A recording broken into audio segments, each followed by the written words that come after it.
Welcome everybody to today's dedoc symposium and welcome to dedoc.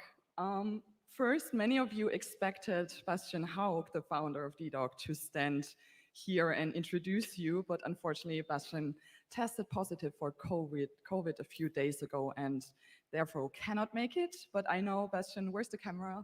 I think there. I know you're watching and hi. I hope you're feeling better soon and we're all thinking about you. But let me introduce myself to you. I'm Nathalie Bauer. I am the program manager of the dedoc Voices Scholarship and all projects related to the dedoc Voices. I joined dedoc as a dedoc voice myself more than 1.5 years ago, and now I'm part of this amazing team. And together with my co-chair, my colleague Renza Scibilia from Australia, our head of advocacy, we will guide you through today's dedoc symposium. So hi Renza, thank you for joining today. Okay, for those of you who have had little to no contact with dedoc, that's okay, I forgive you. I will try to describe dedoc and our projects in a few sentences. So what we do, what we stand for. dedoc is not just a diabetes online community. It's much more. We always say it's a platform for others to stand on, for diabetes advocates with amazing projects from around the world, living with type 1, 2, 3, LADA, MODI, type F, how we call it, type family and friends, so caregivers of people living with diabetes. And one part of those platforms are our doc days. Doc days are live events where we bring diabetes advocates and their projects on a virtual stage, and they can talk about their project work, their story, their wishes, their fears. And those live streams, they are recorded, so you can go on YouTube later and watch them. Not now, please stay with us here, but you can go on YouTube and watch those live streams if you're interested.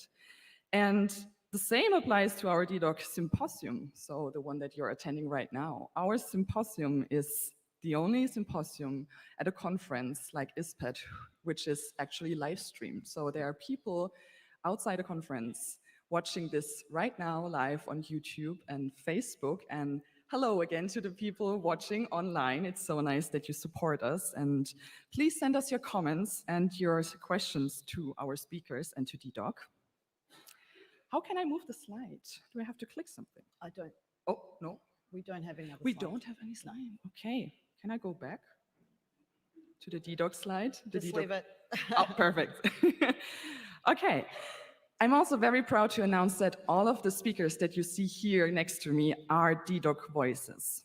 And the dedoc Voices Scholarship allows diabetes advocates from all over the world to attend scientific conferences like ISPAD. Learn new things, attend sessions, network, and then they go back to their own communities in Uganda, in India, in Japan, in Brazil, all around the world. And they tell their community what they just learned and how they maybe can change things in their own countries. So I would like to ask all dedoc voices who are in this room today to stand up, and please, everybody, applause to our dedoc voices. Amazing advocates.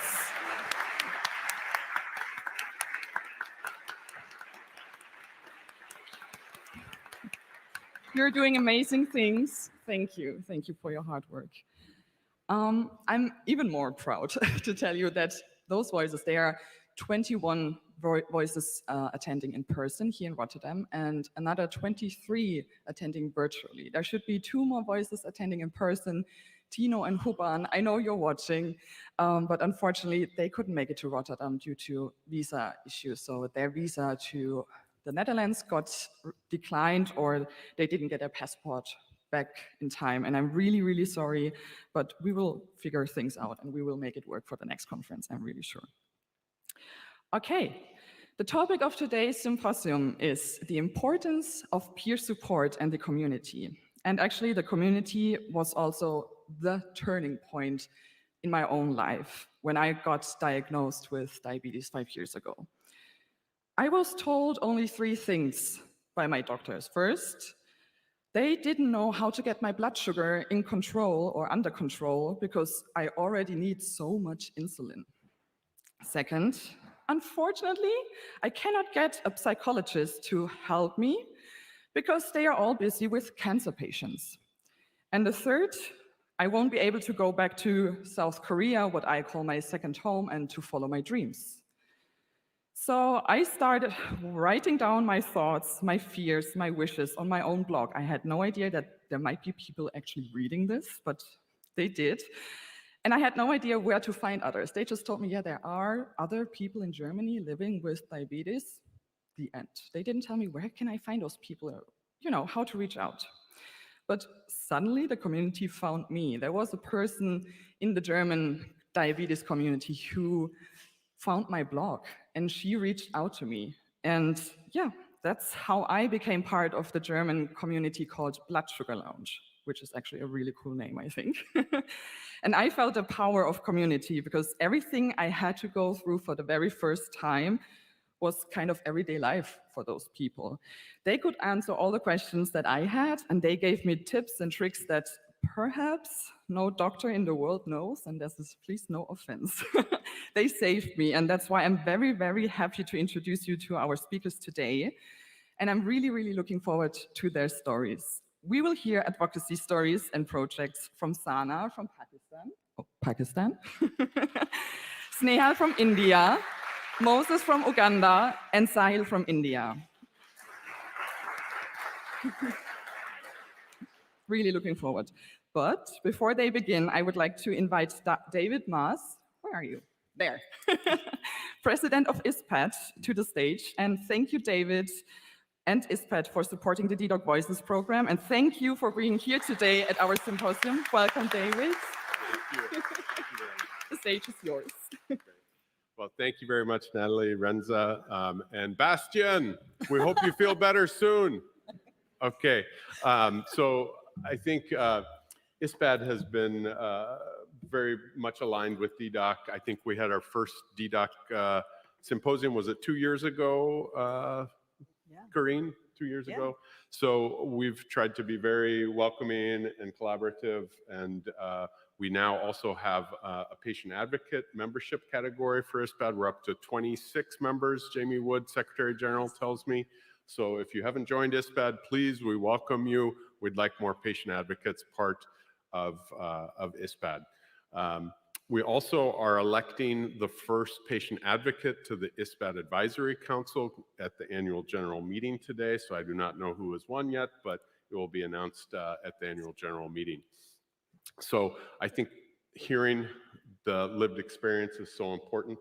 I think many of us who are pediatric endocrinologists go to diabetes camps, and I think that's one way that we learn from each other and get to participate and see really what's going on in the day-to-day instead of just that maybe 30-minute visit in the doctor's office, but actually to see what's really happening. So we welcome your voice with the guidelines. There were patient advocates involved with the ISPAD guidelines, so we take this very seriously. We want to partner. Patient advocates are part of ISPAD. So we also hope we can be part of dedoc and continue this collaboration. So thank you all very much, and I look forward to the conversation. Thank you. Thanks so much. Is that work? Yes, it is. Thanks so much, David.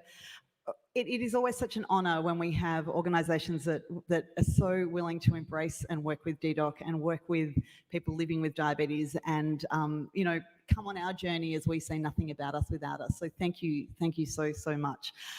Okay, I'm Renza Scibilia. I'm the Head of Advocacy at dedoc, and I am absolutely delighted that I get to introduce our 4 dedoc voices.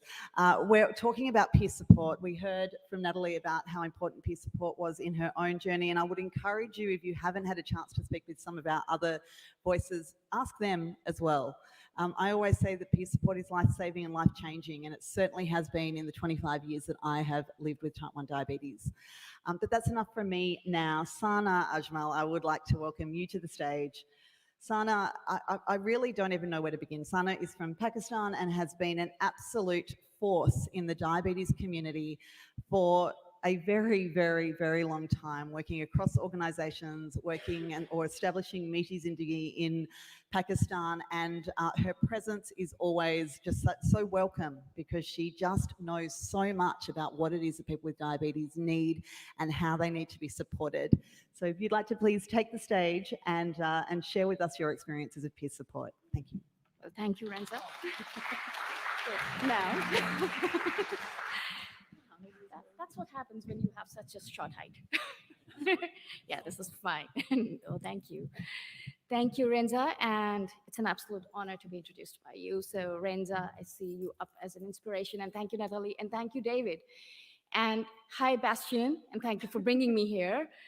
And yes, we're missing you, Tino and Huban, but I'll start.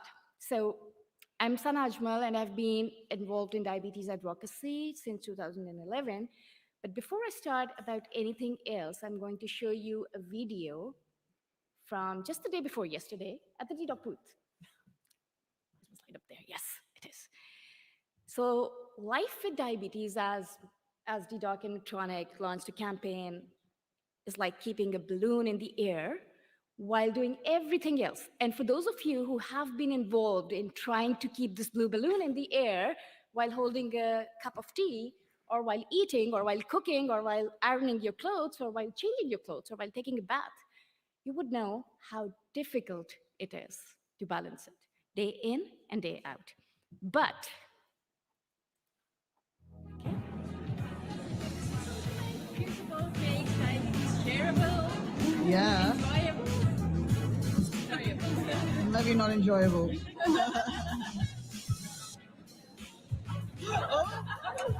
Oh no! Andrea just dropped her pancreas. Okay, we can just take a break now. What's happening?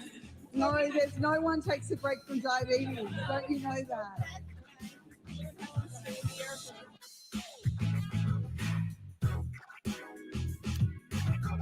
Peer support makes life with diabetes shareable, easier, lighter, fun. And the big smile you see on my face today, if you have known me from 2011 when I joined the Young Leaders Program, you would have seen me like this. Because I was angry at life. I was angry at the system. I was angry at everything, actually. I was frustrated. What changed this into a smile? Did anything change in my life? Did the system get better? Well, slightly. Did my care get better? Slightly. I do have a pump and CGM now, but that has its own stress. Not to talk about that. The main thing that changed was these people that I met around the world who actually changed my life and my perspective on living with type 1 diabetes. And that's why you see a smile on my face today. Nothing else has changed. I would be very honest about that. So I'll go forward. So when I went back home from 2011 and I thought, what can I do to make this possible for people in my own country who still live alone, who probably don't know anyone with type 1 diabetes? Why did this play again? Sorry. I did not do anything. Anyhow, I'll fast forward this. So people in my country, like myself, well, maybe we knew a couple of people from our clinics whom we met through our doctors, but you have to find your tribe within the bigger tribe. And probably I had not found my tribe by then. So I wanted to create a platform where people could connect. And that's where Meethi Zindagi started. Meethi Zindagi, by the way, means in Urdu, it means sweet life. So that's where Meethi Zindagi started as a peer support platform where we started spreading smiles and love. Now this Abdullah and Subhan both became best friends after attending one of the sessions. And spreading laughter. This little girl laughed after the first time, laughed this hard after the first time after her diagnosis as per her mother at one of the camps. Companionship. These girls are meeting any type 1 for the first time. Confidence and experience. Yes, I can do it. I am not a patient. Well, yes, fine. I have to be patient. That's true. I have to be patient all the time when I'm dealing with my healthcare system and my clinical care, but I can do it too. Experience, hiking, yoga, running, everything, hands-on experience. and shared learning. So the small group of 2 to 3 people who started finding me on Facebook and on social media because I started talking up about my diabetes. And all I knew before then was 2 celebrities who live with type 1 diabetes whom I could not relate to. Okay, fine, they're very inspirational, but I could not relate to them. Maybe they have better care. Maybe they belong to a different social setup. Wasim Akram has held world records, and I'm always shown his posters in various clinics that I visit, but I just can't relate with him because I can't talk with him. So people needed to talk to each other. And that's where this connection happened. And the small group of 2 to 3 people started growing up into tens and hundreds and thousands. And now we realized that parents needed to. So this is a picture from one of our camps that we held. And we remembered it because it was our first time and we were very conscious. And we were like, there was this resort and there was forest all around it. And children would keep running into the forest together, like, finding spots to just sit down and talk to each other. And we are telling the parents, please take care of your children, that they don't go into the forest. But the parents are like, oh no, we're good. They're sitting around with each other, talking for 2 full days. No parent checked where their child was. No parent was worried about their blood glucose levels. No parent was worried about whether an insulin shot was needed or not, because they needed it too. And they said to us later on that we needed to. So thank you for providing us with that break. So peer support is so important. Meethi Zindagi has grown into 5 areas that we work in now, but peer support remains at the ethos of everything that we do. Some statistics, just to end this up. Last year, this is from the last year, our volunteer peer leaders whom we train, because this work is growing and no one person can do it alone. So our volunteer peer leaders, and one of them is Vania here, and Huban, who's watching us virtually, have put in 9,782 volunteer hours to support the community. There are 1,700 active members daily on the Facebook groups. 31,000 questions and situations were posted on the Facebook groups in the last 1 year. And the groups were accessed around 78,656 times. Now, these statistics just show the need of the people. People need to talk, people need to ask questions, people need them answered. And the training, I completely agree. There are sometimes, caveats to the whole peer support program, but the training ensures that the peer leaders are not giving medical advice on the social media. There are always ways to work around that. So thank you so much for listening, and I can talk about other structures, etc., when we have opened up for questions and answers. Thank you so much. Thank you so much, Sana. I was told that I was speaking too close to the microphone, so I'm sitting back a little bit now. We will have a panel discussion at the end, so please do hold your questions and we will take care of them then. Snehal, please take the stage. I just had the incredible good fortune of spending some time in India working with and learning from, really, some remarkable advocates who are doing remarkable things across India. And Snehal was one of them, Sahil was another. So we are now going to hear from Snehal and her work with Blue Circle Foundation, which is so far-reaching and so impactful across India. And London, I see as well, Yes. coming soon to a city near you. That's not the correct presentation, so we might go back just to the other slides if we can. Thank you. We don't have a presentation, which is great. It means that you can focus purely on her words and what she has to say. Thank you. Yes. So hello to one and all present here. And I am honored to be here, to be one of the speakers at the dedoc symposium, and to be back to my dedoc family, and all the wonderful advocates from all across the world. I am grateful and thankful to have this opportunity. I am Snehal, a diabetes advocate from India, also a person living with type 1 diabetes since 21 years, and a volunteer at the Blue Circle Diabetes Foundation.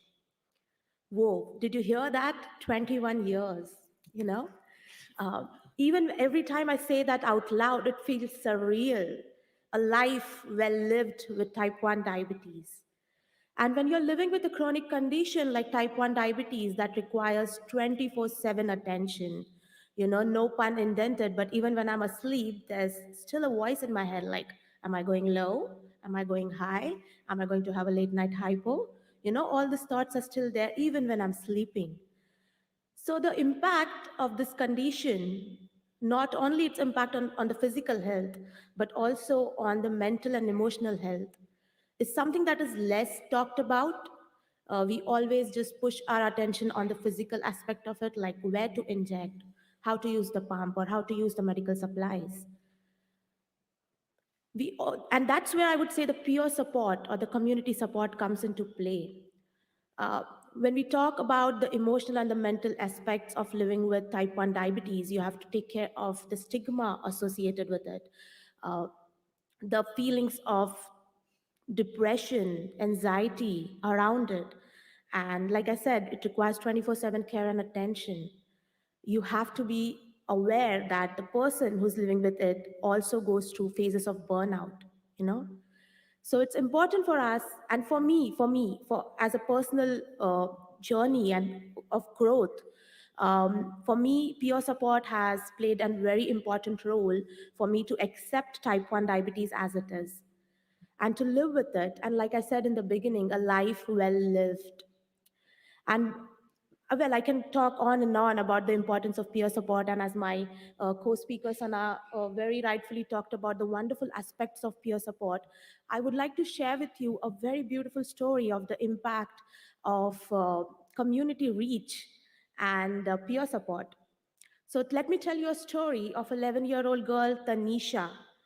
Now she lives with type 1 diabetes and she is one of the 3 daughters. Her father is an auto rickshaw driver and her mother handles the house and the kids. And also she loves to sing Bollywood songs. Now one day, her father was ferrying a passenger and they started chatting. Now the driver started talking about his lovely daughter and he spoke about how difficult they were finding to manage the expenses and the condition itself, like living with type 1 diabetes. Now, the good fortune, the passenger was also someone who was living with type 1 diabetes and a part of our community. They were touched by the story and they reached out to us to help and support Tanisha and her family. Now, the auto rickshaw journey ended that day, but another beautiful journey continued. That was us and Tanisha's. And we were fortunate enough to help her, to support her and guide her with medical supplies and insulin. We realized that the major impact for that family was to understand how to live with this condition with the limited resources that they had access to. We also assigned them a mentor who also lives with type 1 diabetes. Now, this program is one of the projects that we run under Blue Circle Diabetes Foundation. It's called Project Isha, wherein we help them with medical supplies and also assign a mentor who works with them for 6 months with weekly calls to understand their blood sugar levels throughout the week. There are 1,000 different questions that you have to answer every day.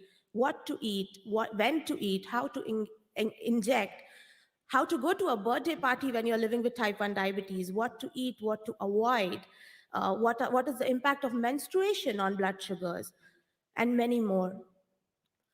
Now, we understand that access to medical supplies is a very, very important aspect, but it's equally important the right to diabetes education and peer support. And we were able to do that because one of our community members was talking about it. The whole aspect of living with a chronic condition and having peer support is not to let anyone feel that they are left behind. We are all in this together. Let's ensure that every one of us has a good quality of life. We take this path together hand in hand and support each other so that we have a better quality of life and can do as well as everyone else. Thank you so much.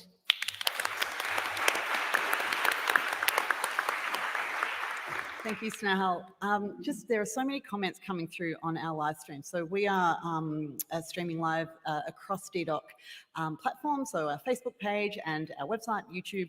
And there are some gorgeous comments here. So from Tino, who is one of our DDoc voices watching at home, with peer support, we say no to judgment because we believe that diabetes is unique and cannot be predicted. Oh gosh, it is so unpredictable.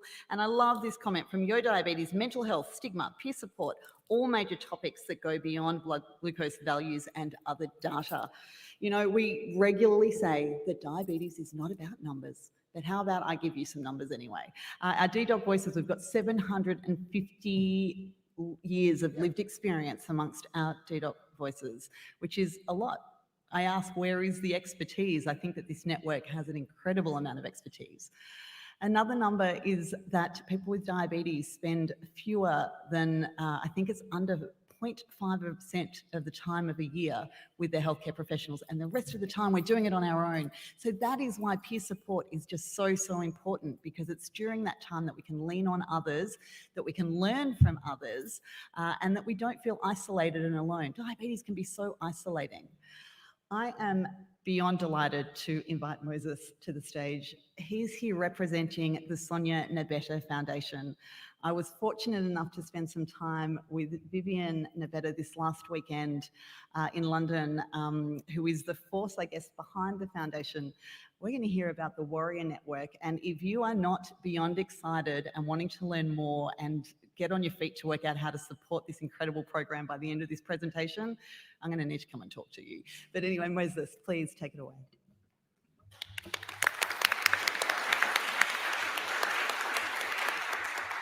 We do have slides for this one, please. Oh, there we go. Thank you, Renza. Good morning, everyone. My name is Egesa Moses. I'm from Uganda and I've lived with type 1 diabetes 10 years now. Many of you may wonder the word warriors and who are warrior coordinators.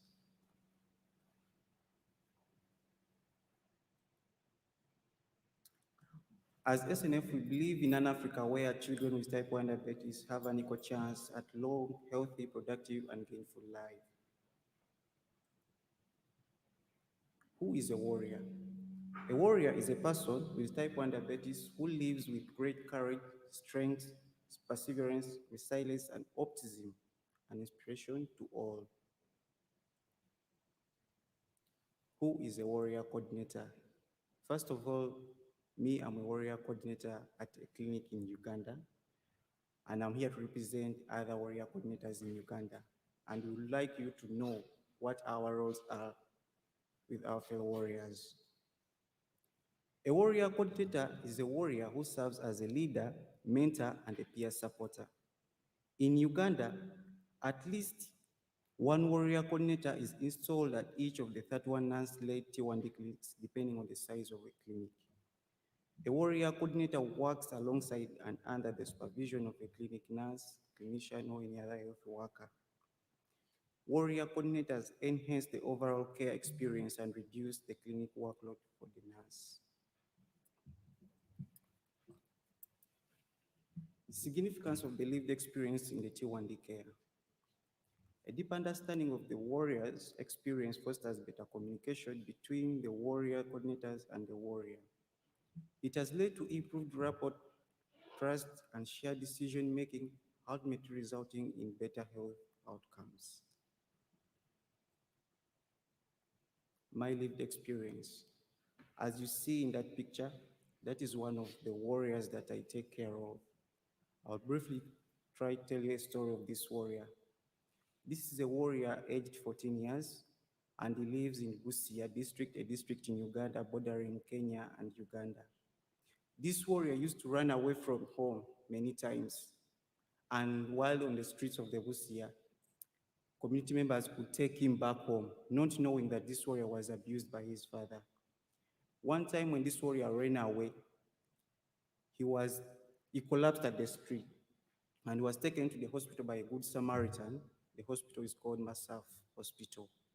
And that's where I found this warrior malnourished and despondent. I organized a meeting with the community elders and their father. Being a T1D warrior, I was trusted to support this warrior, to educate and advise the family. on the T1D management.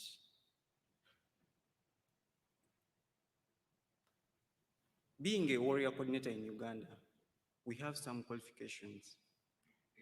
For example, age requirement, at least 21 years old, T1D experience, a minimum of 5 years living with T1D, A1C level consistently around 8%, education, a minimum O-level certificate. According to the Ugandan-based education, O-level we mean ordinary level in high school, and from that stage you go to advanced level and then to university or any tertiary institution. Language skills, proficiency in English and at least one local language. This is because in Africa we have many tribes, and whereby if you get a warrior coordinator from a community that can really connect and communicate a warrior with the health worker, the language matter can be solved so that a warrior knows what the health worker means and what the health worker knows what the warrior is meaning. Personal traits, enthusiastic, outgoing, willing to learn, and passionate about T1D. Commitment, availability for 3 days a week with a 1-year commitment. Key responsibilities at the clinic and the wider community. One of them is T1D education. Through providing information and education on T1D management and self-care with a particular focus on leading warrior workshops intended to equip these warriors with coping and education tools for effective T1D management. Peer support, through emotional support, mentoring, information sharing, community building, crisis management, and encouragement. Community outreach, raising awareness, educating the community and wider area within the clinic catchment. Advocacy, broadening funders and grantors, representing the T1D community and advocating for their needs as appropriate. And we would like to thank dedoc for this opportunity that you give us. Ongoing and continuous training. As you see in the picture, those are some of the warrior coordinators in a training workshop. We have annual training once a year to enhance skills and build a community of committed warrior coordinators. Topics include confidentiality, ethics, documentation, leadership skills, listening skills, basic type 1 diabetes understanding, and mental health. Future initiatives, developing certification for warrior coordinators as diabetes educators. Clinic impact and sustainability, better outcomes as self-management adherence to medical regimes improves as does overall health for warriors. Community is strengthened as warrior coordinators foster a sense of belonging and camaraderie, reducing burden as it removes relatively mundane tasks from the nurse or clinicians so they can focus on critical tasks. Long-term vision, a sustainable network of young warriors, leaders in T1D care that will contribute to the clinic's long-term success. The future is a world of warriors by warriors. Development of a certified type 1 diabetes peer educator program, expanding the reach and influence of warrior coordinators beyond the clinic and immediate community, advocates championing the needs of the T1D community on a broader scale, building a thriving community with warrior coordinators at the heart of the T1D care model. Eagle, a world of warriors.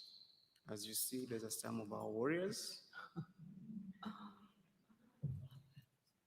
Type 1 diabetes should never get in the way of a child's dream. I thank you all.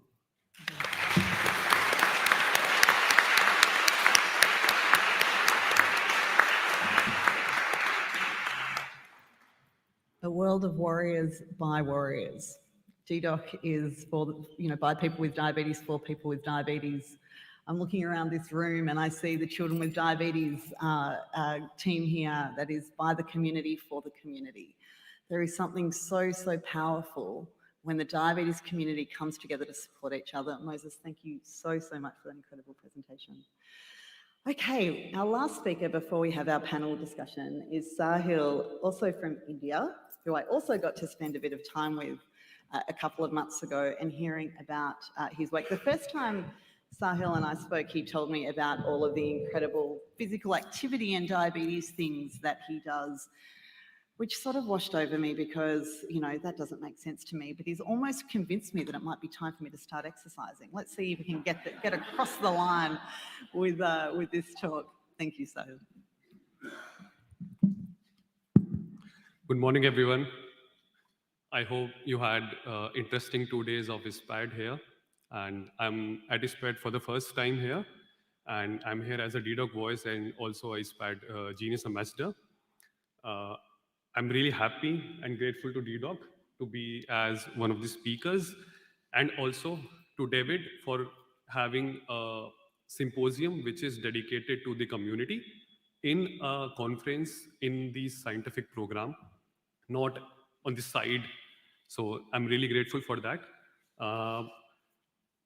What already all the speakers, the emotion that they have already shared, I'll try to continue that, because I think that is what we want to translate from here to the ISPAD community, to the healthcare professionals.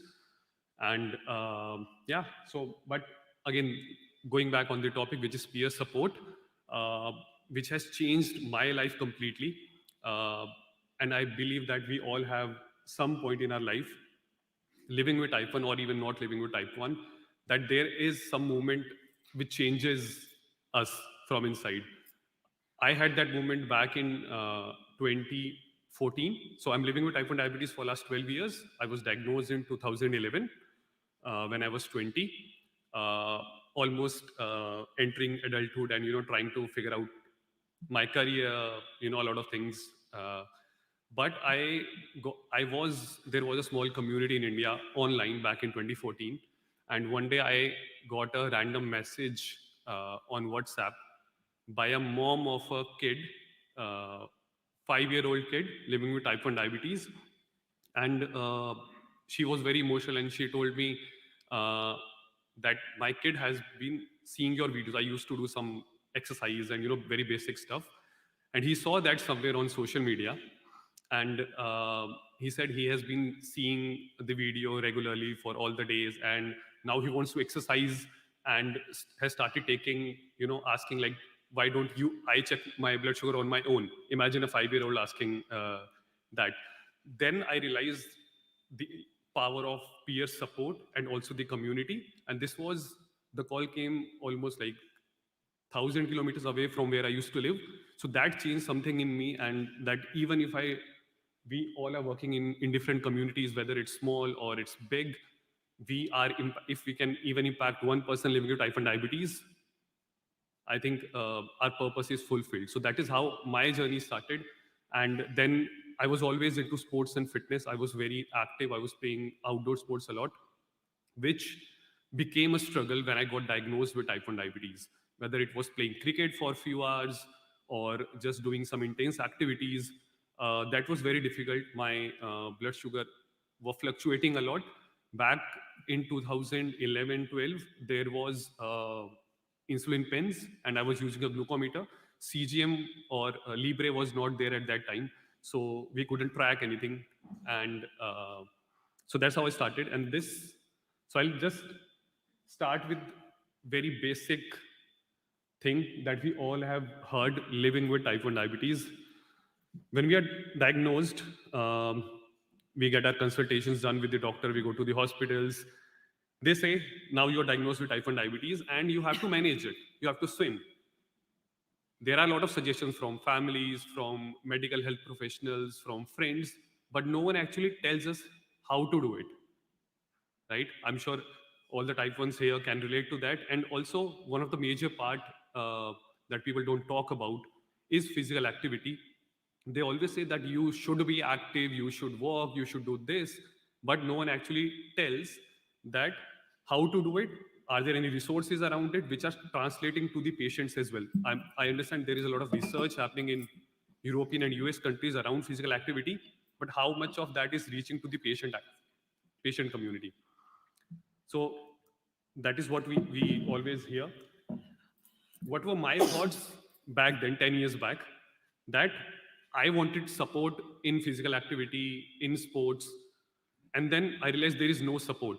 When I was talking to any medical professionals, there was no solution for me on how to do physical activity or sports. And then when I started meeting other type 1s in India, I started traveling. I went to different cities. India is quite a big country. So, things change in different regions as well. There are different problems in different regions.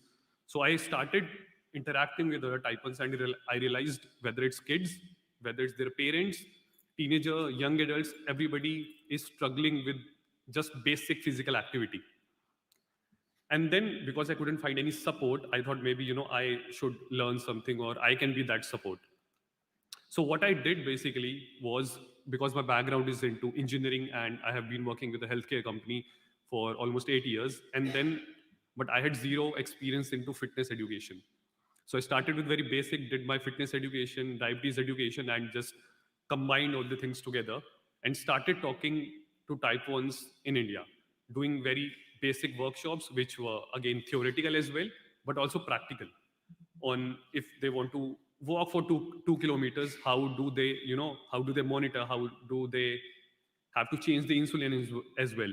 And then one of the most important part that I see, especially in sports and fitness, is that we all go to gyms, we all go to different fitness studios, and you have trainers there.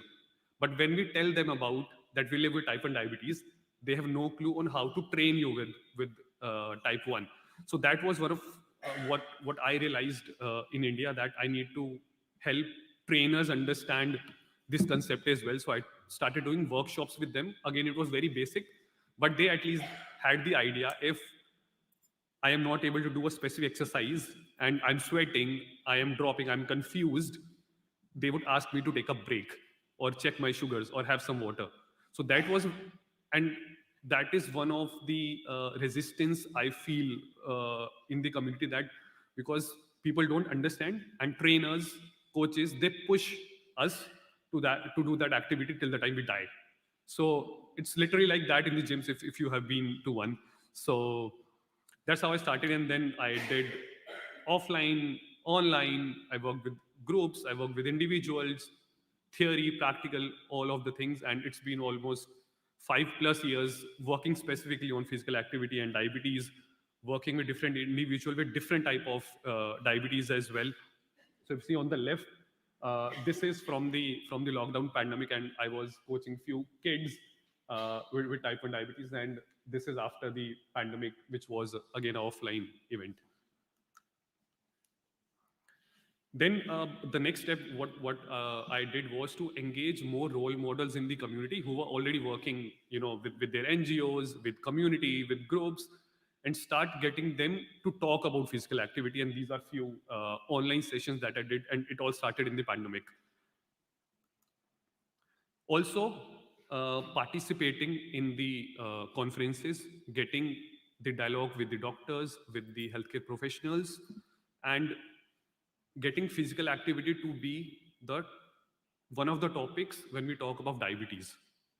It has always been, about the medication, a lot of times about the nutrition as well, but physical activity is the most basic human thing that we do.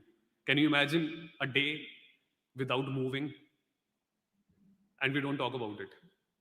Imagine a kid who wants to play, and his parents have no idea on how to do that, and he has to do that on daily basis. It's a very basic thing, but again, we don't talk about it for a lot of reasons, and that is what I need to change.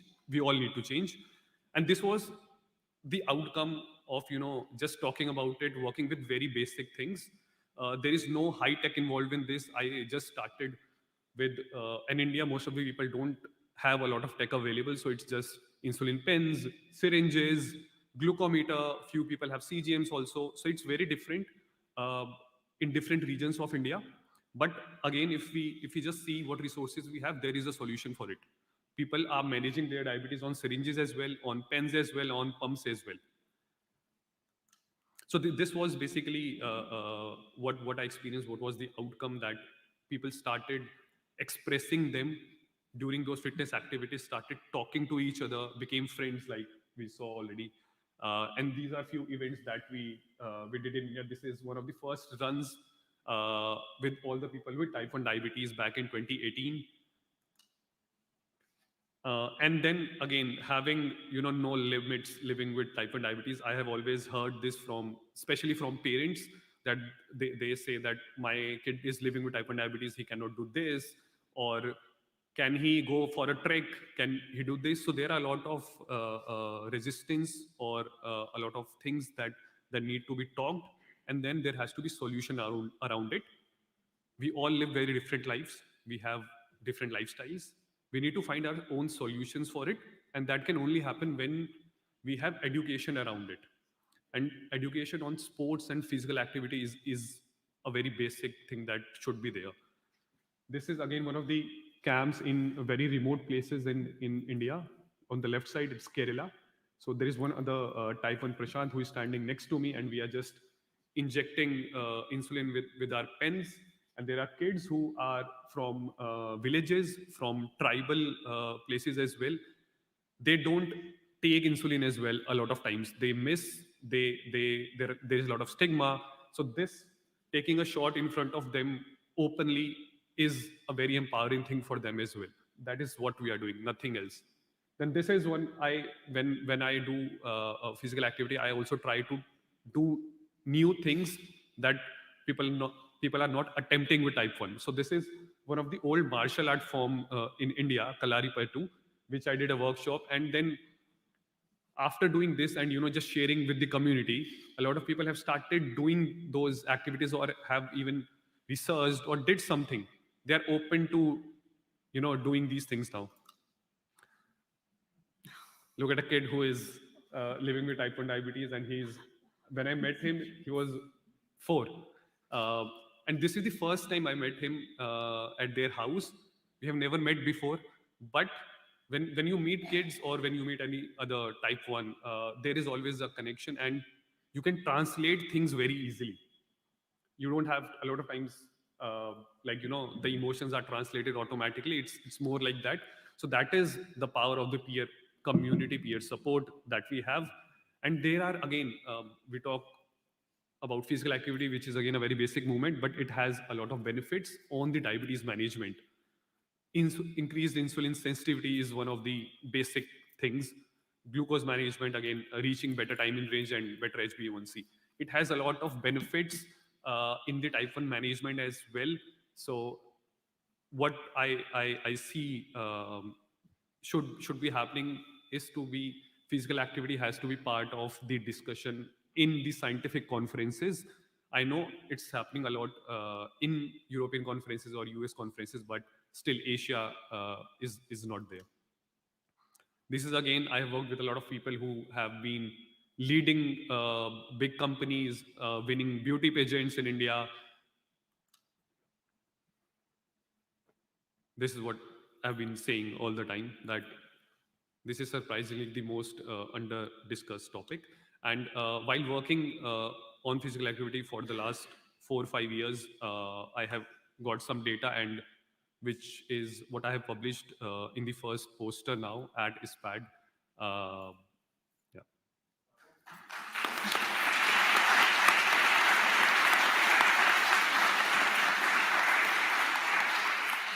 And thank you for coming here and listening to all of us. And I would be looking forward to your questions. Thank you.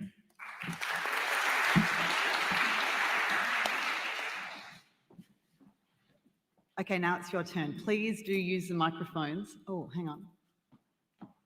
You will need to use these. Please do come up and use the microphones and ask some questions. Just a couple to get us kicked off. Somebody has asked, I may have missed the information, but is dedoc active in the Netherlands? dedoc is active across 61 countries across the world, or we have had people awarded scholarships from 61 countries across the world, and absolutely we've got a couple here who are from Rotterdam, actually, so yes. But you've got to remember, dedoc is predominantly an online network. So it is accessible and available online to anybody who can access us. And that is where you will be able to find all of our previous activities, all of the previous Doc Day events, the previous symposia from all the different conferences. And this symposium as well will be available up there. So thank you so much to our incredible speakers. We would love some questions. I've got a heap and we've got some that are coming online as well. But one of the questions, I'm going to start, this is a question from Tino, is do we have some advice? What happens when our health professionals are perhaps not all that excited and enthused about peer support? It surprises me that often there is still this reluctance perhaps from some health professionals. They're worried about what it is that we might be saying to each other. I find this really interesting, but this is still a thing. So I'm wondering if anyone here has faced this and how you've overcome it. Who wants to jump in? You do need to speak into the microphone so that we can actually make sure that we hear that. And we're going to start with Sana. So yes, many health professionals are very, skeptical about peer support, which, well, as you said, that they think about what they're saying to each other and if this will interfere with medical care or if people will start taking peer support as a replacement to medical advice. But let me assure you, it's the other way around. Because when you are together and there's someone who is rebelling and doesn't want to go and see a health professional or doesn't want to take care of their diabetes, peer support actually brings them to a point where they're more motivated to take care of their diabetes and more motivated to discuss the issues with the health professionals. They also learn the right way of doing that because, so in our groups, a common question that comes up is when I go to my health professional and I tell them about my blood glucose levels, they find it hard to follow. So the first basic thing that we tell them about is the use of the log sheets.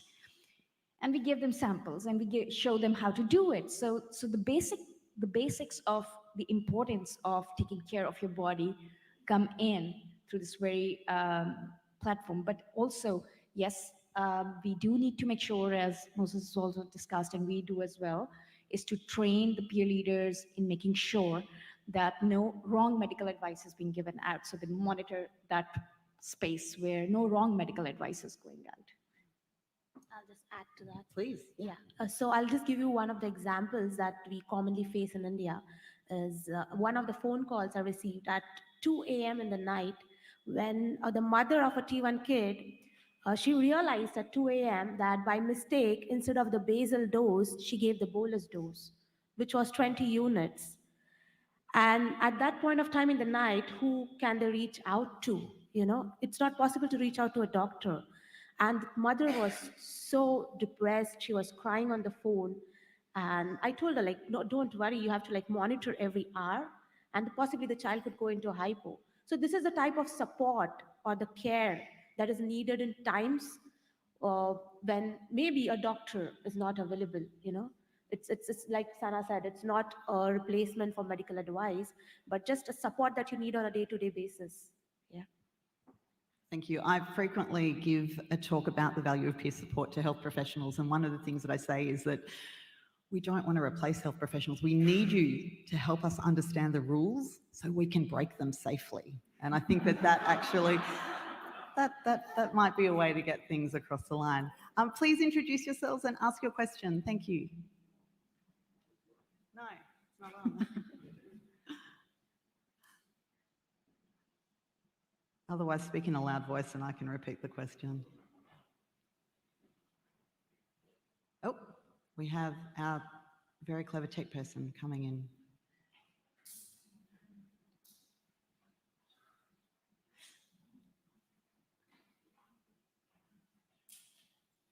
Oh, look at that. Who knew? Thank you. I don't work with diabetes technology. That's the disclaimer. Jan-Henrik Hofstad from Sanofi. First of all, it's a comment to Mr. Egesa. I noticed the wording in your presentation where that said relatively mundane, and I must say it's nothing mundane at all about what you do. It's exceptionally inspiring, and thank you for sharing. Fantastic story. And the other thing is actually a real question. You talked about the peer support, and you said there's something about that. It's also really important for the parents to get this break, not only for the patients. And do you see a reluctance to let go of their kids when they come into this camp? Because they really have to let go, right? To let you guys take care of them if they are to have that break. So is it a difficult task? So let's talk about that. How do we overcome, perhaps? You know, we've got parents who are struggling to let go because for for so much, especially for really young kids, the parent is the person who is fully responsible. Moses, can I ask you perhaps about that? Is that something that you face, or are parents happy to say, look, we will take a back seat to allow you to work with the young people, with the young warriors? Yeah, parents are happy when we work with their warriors because some of them, they don't know how to manage. So being we warrior coordinators, we know the language, the local language, how these parents communicate. Because some parents, when they come to the clinics, they don't get in touch with their healthcare workers, the nurses they find there. So with the warrior coordinators, we come ahead and follow up where this warrior comes from. We discuss with these parents and they try to understand us. So they give us an opportunity to work with their warriors. Fantastic.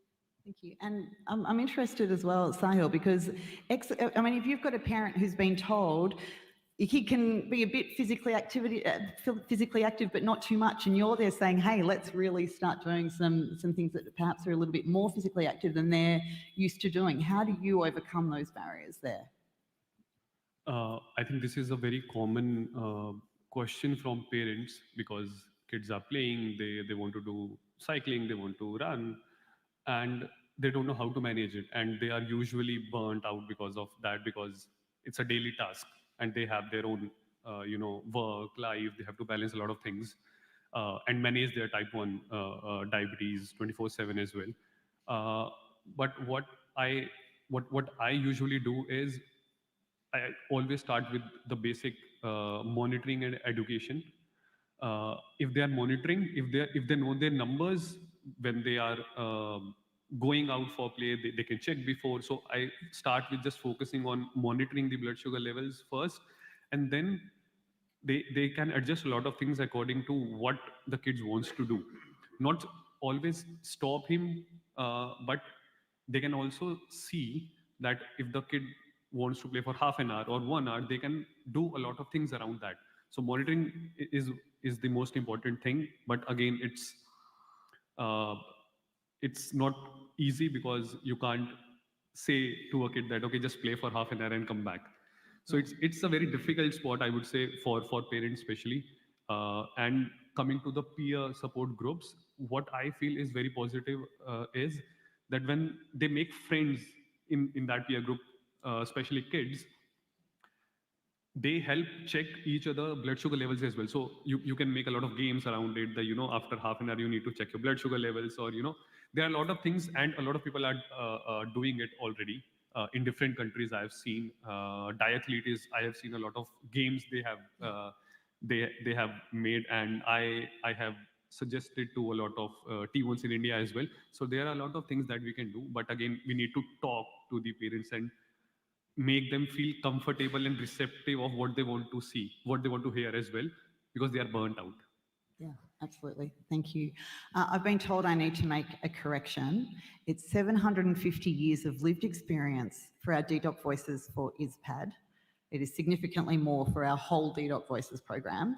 And I did mention that I'm not good with numbers. If only I didn't live with a health condition that kind of relies on them. Okay, yep, please ask a question. Hi, Mohammed Al Hajali, UK. Congratulations for the great work you do here. And I'm looking forward actually to welcome you in London at the Diabetes UK conference next year. So what I would like to say clearly, you're moving now from like a community online platform and from voices to be heard to a partner voice. And hopefully within a short time, you're going to become what I would say, a game changer in the world of diabetes. There are loads of work to be done around ending diabetes stigma, advocacy, language matter, and priorities as well, and inclusion research, which we really need. I mean, when we talk about priorities of research or designing clinical trials, I mean, I've often seen that one when we start a clinical trial, for example, or a research, and then we realize that the voices of people with diabetes not being heard. So it's quite important, really, to start working on these priorities. And my question to you, do you have sort of like focus groups or working groups within DDoc, just putting these priorities now and thinking about, like one of them working on psychology, for example, another one on research, third one working on diabetes stigma, etc. So it's quite important for you guys to start as well working on these streams. That would help us and help you as well as a community working together for these priorities and these missions. Thank you. That's such a great question. I might just take that and say that, as Nathalie mentioned earlier, DDoc is a platform for diabetes advocates to stand on to talk about whatever it is that they're doing in their community. And pretty much every single one of those topics that you mentioned, there are people in the community who are of interest. So if there was a focus group that you were trying to, where you were looking for community input, we can absolutely, say that there would be voices who can definitely help with that. And one of the things that's really, really interesting is if we talk about language, which you have done, and I am always thrilled to talk about, if we talk about stigma, if we talk about mental health, these have been topics and continue to be topics that are really very, very important issues in the community. And it's often that these conversations start in the community. And I talk about that quite a lot because I think there's often an idea that once something makes it to a conference stage, that's where that topic was birthed and that's where we started talking about it. But generally those conversations have come from community. We're seeing this real groundswell at the moment of discussions around menopause, for example, and it's because people in the community are saying, where's our information? And so they're creating networks to make that happen, working with researchers and saying, please put this on your research agenda. We've seen that across the board, and that is certainly something that's really, really important about why you need to engage with community, to say, repeatedly say, what is it? What are these issues? What is it that we can do to support you? What is it that you need more about? And what are the conversations that you're having in the community already? Because quite often they really do plant the seeds for further research, for further discussions, for conference presentations and posters. But, it all starts with community. And I would just like to, remind people of that, I think. But thank you so much. Reza, your turn. Thank you. Renza Scibilia, Liverpool, UK. Guys, thank you very much. As always, DDoc's been supremely inspirational, and thanks for sharing your stories as well. I've got a couple of questions. Can I ask 2 questions, Sure. Renza? First is, in your peer support groups, do you see different attitudes with younger children as opposed to adolescents and young adults? And my second question is, for someone living with type 1 diabetes, how do you ensure peer support doesn't turn into peer pressure? Oh, that is such a good question that I'm not going to answer. Okay. Right. How do you make sure that peer support doesn't become peer pressure? So now you've got the microphone, so I'm going to step back. No, I think it's a very good question. Thank you for that. But like we all talked about, when we meet another person living with type 1 diabetes, there's an instant connection. And somehow, I don't know, there's this unspoken force, like a magic spirit, that lets us know how the other person is feeling, And somehow, like, I have never faced like this problem of having like a peer pressure. Somehow my other like fellow T1 friends, they always know when to stop or when to like stop pushing me too much, and they know that I'll take some time to like follow their advice or listen to like what's right for me, But somehow I think I'm sure everyone here present like agrees with me over there. Like somehow there's this magical bond which is very strong, and we never let this like a peer support turn to peer pressure somehow. I think that has been my experience so far, 21 years with type 1 diabetes, and I never had a problem where my friends' advice or suggestions has forced me or like pushed me to do something that I didn't want to do.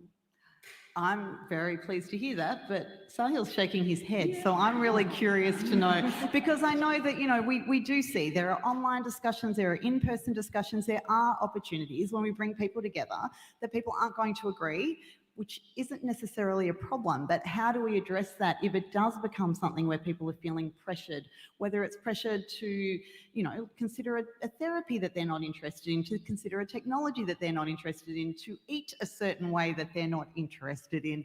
What do we do with that?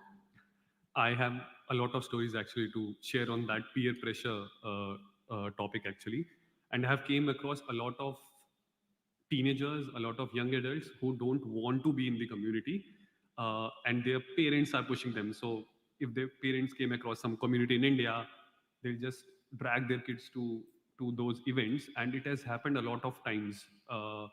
And they get their kids there, but again, kids are not ready to talk about it or participate in the events, activities that we are doing. I feel there is also a specific time when we feel comfortable to enter a community. We all have been diagnosed at different times, but we were not the part of the community in the first year. We have taken few months, few years. It has been very different for everybody here, I think. And once you are also understanding and open about it, then it's more easier. But again, people feel a lot of peer pressure, and what I feel is the best solution for that is to not force them to get in the community, talk to only type 1s. A lot of kids have told me that our parents are always talking about type 1, or you have to play with the type 1 only, or you have to party with the type 1 only, so there is a lot of peer pressure from parents, from family. Yeah. Do you think part of it is finding the right peer network? Like, I think that can often be an issue. It might not necessarily be the first group that you connect with. It might be that you need to navigate the waters a little bit before you find the right place for you to feel comfortable. Maybe, I think, again, not everybody is just getting attached with a peer support group immediately after the diagnosis. A lot of people are also very comfortable around their doctor. They share everything. So I think it's different for different people. They have different relationship with their healthcare professionals, with type 1s. So I don't think there is any one specific answer to that, but it's... Oh, so not one size fits all. Interesting. Okay, we've got another question here. Thank you. I'm Rutul from India, and I can see that different groups here, like a Fuse Training and Blue Circle, Meethi Zindagi, and Warrior. So we have more than 30 such kind of organization who are working in India. I know 30 or maybe more than that. So what is the problem is that this is kind of a suggestion that, like we have ISPAD guidelines, you can have educators guideline from dedoc, so that everyone can follow one thing, because everyone is telling different things and different way of teaching. It's causing many problems to our healthcare professionals, our doctors, as they come up with different ideas every time. So this is kind of a suggestion that you all come together and in different languages. Like in India, we have more than 20 languages, and in Europe, you have different languages. So same guidelines or same educators guide with That's such a great idea, but I would also encourage anybody who is putting together any sort of guidelines, and there are bazillions of them out there, make sure that you have people with lived experience, dedoc voices maybe, as part of the working group that is putting together those guidelines, because it is absolutely critical that you have that lived experience represented, because quite often that there will be a slightly different perspective there, or at least some things to think about that may not necessarily be thought about by clinicians. So that's a big, nothing about us without us. If you're talking diabetes, please make sure that there are people with diabetes sitting around the table. Jeff Hitchcock. Can I add to that, Renza? Yes. Yeah. There. Where's the voice? Yes, please. I think one thing that I want to communicate to everybody here is that people living with type 1 are humans. Now, this question is to people who are not living with diabetes here. Have you ever followed any nutrition or diet plan in your life? Yes, no? Yes? Did you failed or did you totally failed, right? Did you follow the guidelines? Imagine someone who is living with a medical condition, which is very difficult mentally and physically. Guidelines, again, for example, people, I am doing a lot of work in physical activity. I would be interested, I read the guidelines for physical activity by ISPAD 2022 last year, which was almost 50 pages. Can I hand over the same guideline to a newly diagnosed type 1 or a parent? It won't translate. There has to be, of course, like Dr. Rutul suggested, that there has to be some foundational basic stuff. And I'm sure dedoc and we, all the NGOs are working towards that, but it is also not easy because specifically if we are talking about India, there are regional problems as well. India is a very big country. There are big cities. There are first or two tier cities as well. Then there are villages and all have different problems. Language is one of them. Food is one of them. I'm sure everybody likes Indian food here. So yeah, so there are a lot of problems, but one thing which I would request, which I would say that treat type 1s as basic humans as well. Oh, yes. Thank you, Sahil. All right. Jeff, just before you come on stage, just a couple of comments. Nat has said online peer support literally changed my life. I've been feeling lonely with the condition for 30 plus years before finding the DOC, the Diabetes Online Community. And from Belinda Moore, a diabetes educator from Australia, you do see some, she's talking about peer pressure here, some peer pressure in peer support groups. They may attempt to bully or intimidate, but fortunately, the community sorts it out. We need to encourage the hard conversations in peer support groups as this becomes a part of how an individual builds their capability and capacity, their resilience, and importantly, their emotional intelligence. And we have another question from Belinda, but before we do that, Jeff, your turn. Hi, I'm Jeff Hitchcock from the United States. I run a group called Children with Diabetes. Quick question, how many of you in the audience care for people with type 1 as a medical professional? So I want to tell you two stories from our Friends for Life Orlando conferences. Many years ago, a mother came up to me at our conference in July at Disney World and said, "My doctor told me not to come to your conference because I would come home and want an insulin pump." So there was a question or a comment earlier about healthcare professionals' reluctance to encourage peer support. How much of it is anxiety over something like that? So keep that in mind.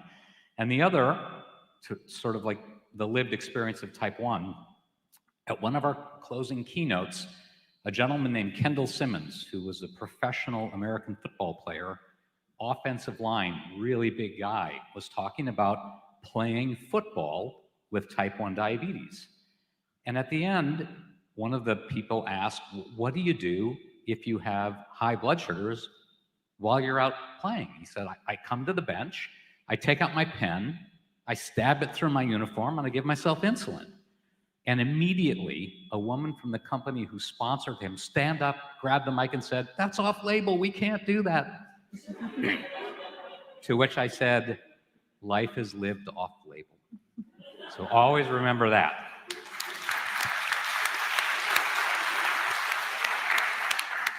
Diabetes is so off-label. It is, but I bet that incredible footballer knew the rules, but also because he knew that, he knew how to break them safely. So, this is why, we need the rules to break them safely. Hamida, one of our DDoc voices, please ask your question. Thank you. Hello, everyone. My name is Hamida from Uganda. I live with diabetes and I'm also a warrior coordinator with Egesa. And my question goes to Miss Sena and Egesa. Miss Sena, I know you run an organization in India and it is so much patient-led. How was it for you guys in the beginning, working as patients and then working with your corporate jobs? How was it, balancing the two without, working as a volunteer and then having a corporate job? And then, Mr. Egesa, you talked of a warrior that I know very well in Busia, because I know Busia is a bit far from where I am. And I was able to visit that warrior, I think, before when it was circulating on the news. And I would like to know, how far has it been when you went to visit him, and you were able to find out how everything is when we visit, like when these warriors in the rural areas in Uganda visited, what happens after? Like, you were able to visit him and went through whatever you went through. But I know very well in Uganda that when you reach out to a warrior sometimes, and you talk to them and you give them all this emotional support and everything, it may result into a warrior thinking that, oh my God, my future depends on Egesa. Egesa is going to give me this, Egesa is going to give me that. So as the program, I know it is program Border, how do we solve problems from going to visit warriors and they are facing all these challenges? What happens after that? That is such a great question. So, Moses, what happens? You see somebody and you support them. What happens when you leave? I know that they can still contact you and you will see them again, but you're not there all the time. So what happens? Thank you for the question. When we visit these warriors, we get in touch with them every time. For example, Roman, every month I make a video conference with him so that I know how he is. And Roman now is in school. He's supported by Sonia Nabeta Foundation. We took him back to school and is really accessing the medical supplies very well than back the way he was. So we do follow these warriors. You don't just leave them because you have just seen the warrior and then you leave them. We go further to know and follow them up to now. He's with us and he's doing okay. Because even the community members, they start to say that the warrior is now big. The warrior is big. The warrior is big compared to the way he was.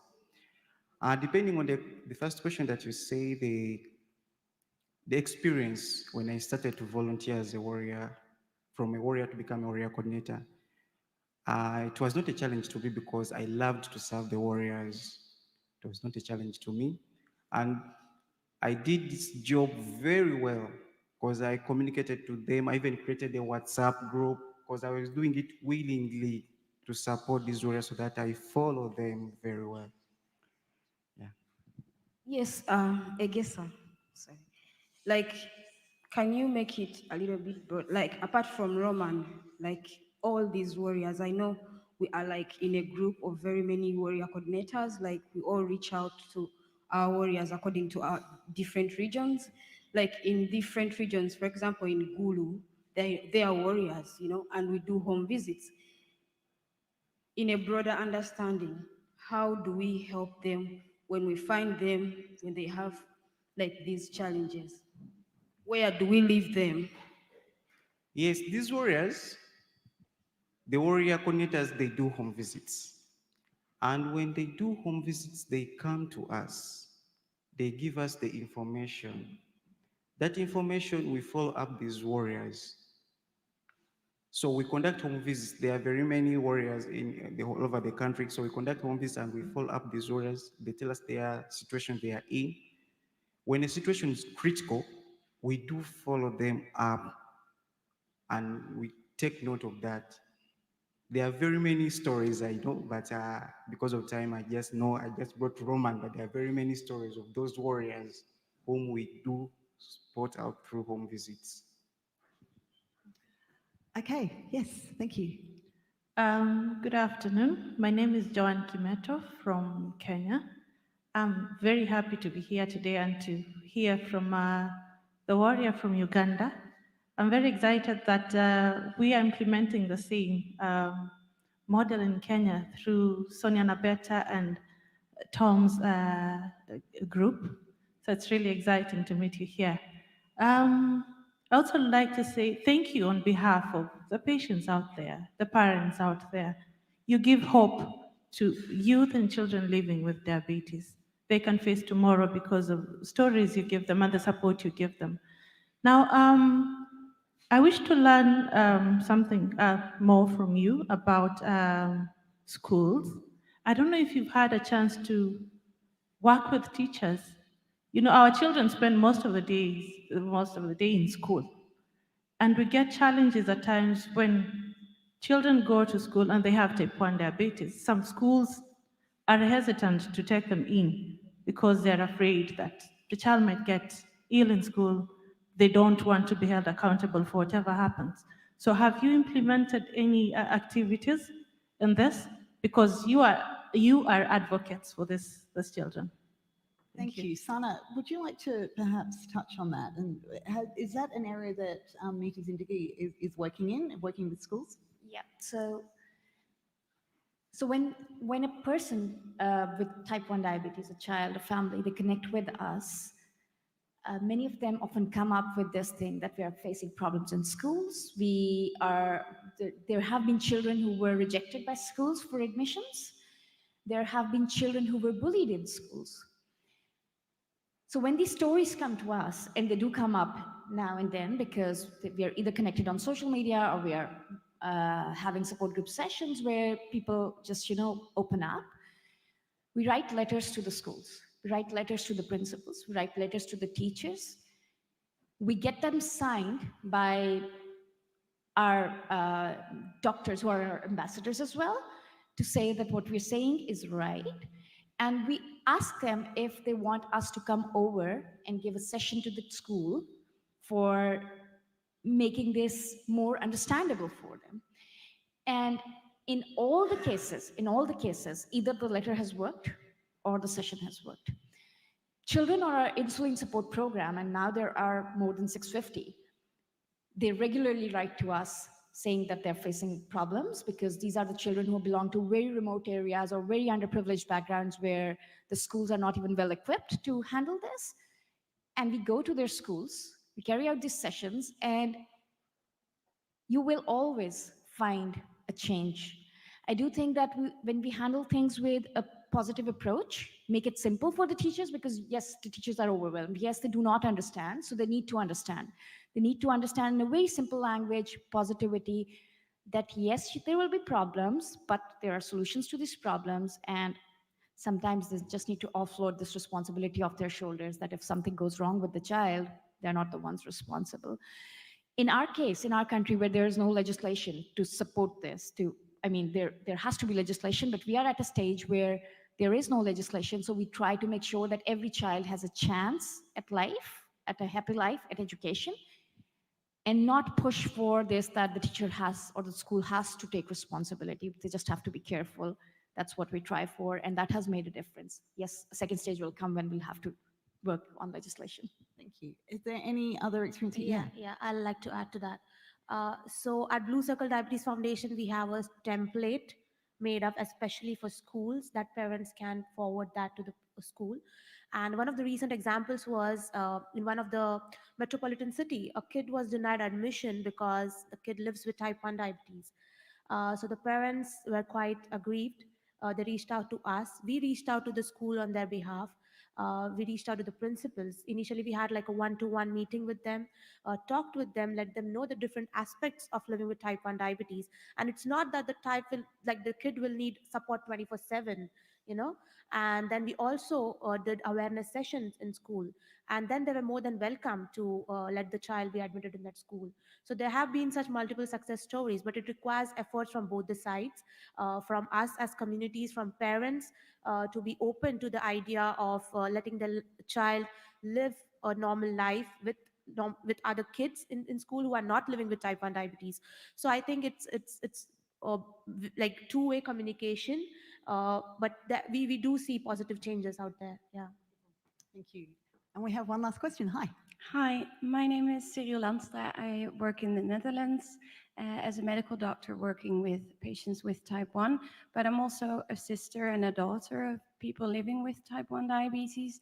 And I was just wondering whether maybe you could share some experience or tips with us on how you would like us healthcare professionals, what you would like us to do or say, or maybe even what you really don't want us to do or say.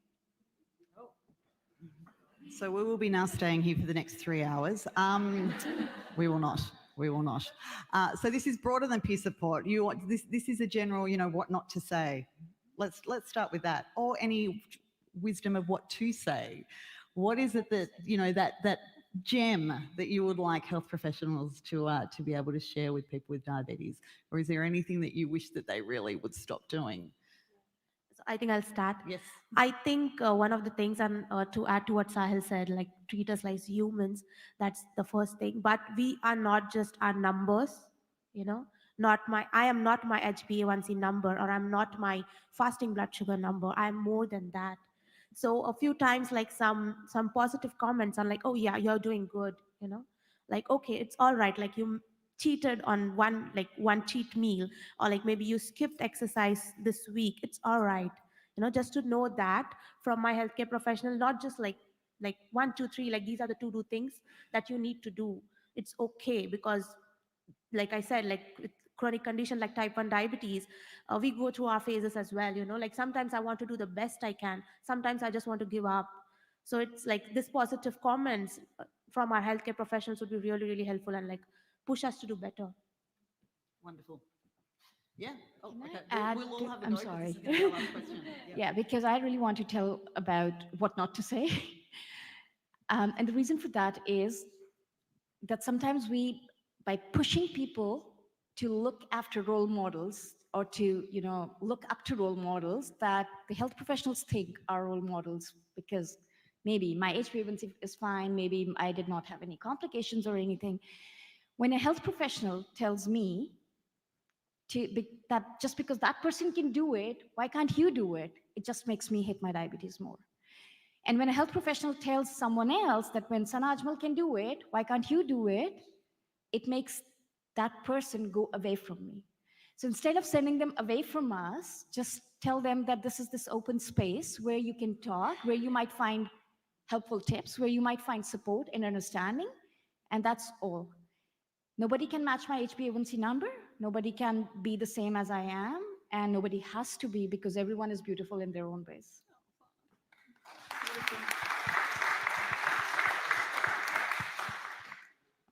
To add on what other speakers have said, my suggestion to healthcare professionals, because in Uganda, where I come from, not to run away from the children with type 1 diabetes, because in our country, a child comes and then a healthcare professional like says, I don't know this disease, I don't know what, they only welcome type 2s. So I would ask them so that they welcome us like any other patient. That's what I can say.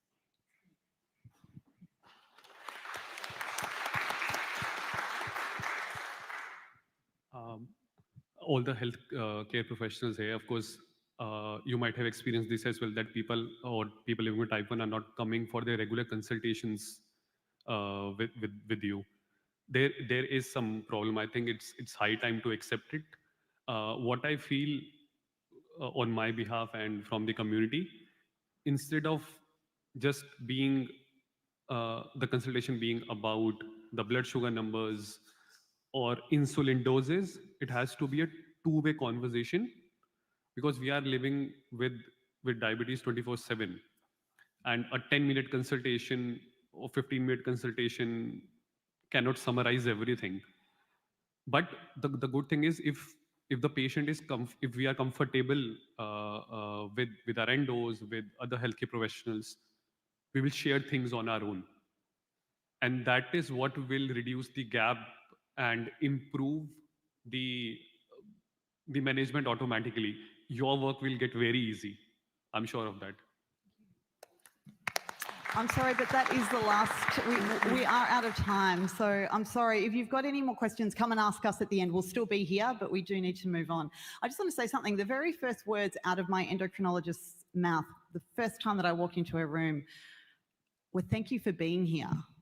And which was a shock. Like, really?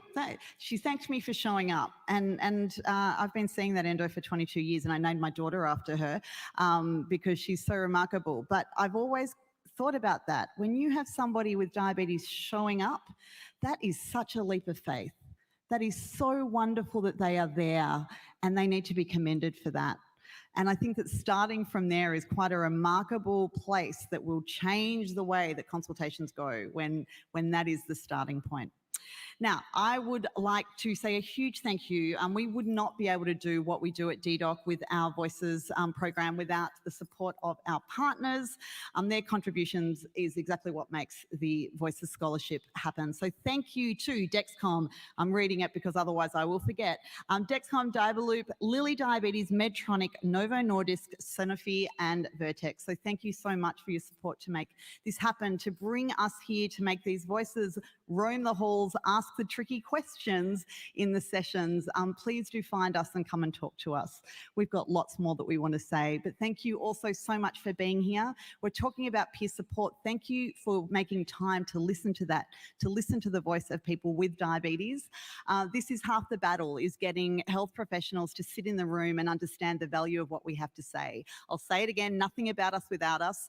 Thank you for joining us on that journey. Thank you so much for being here. Go and have lunch.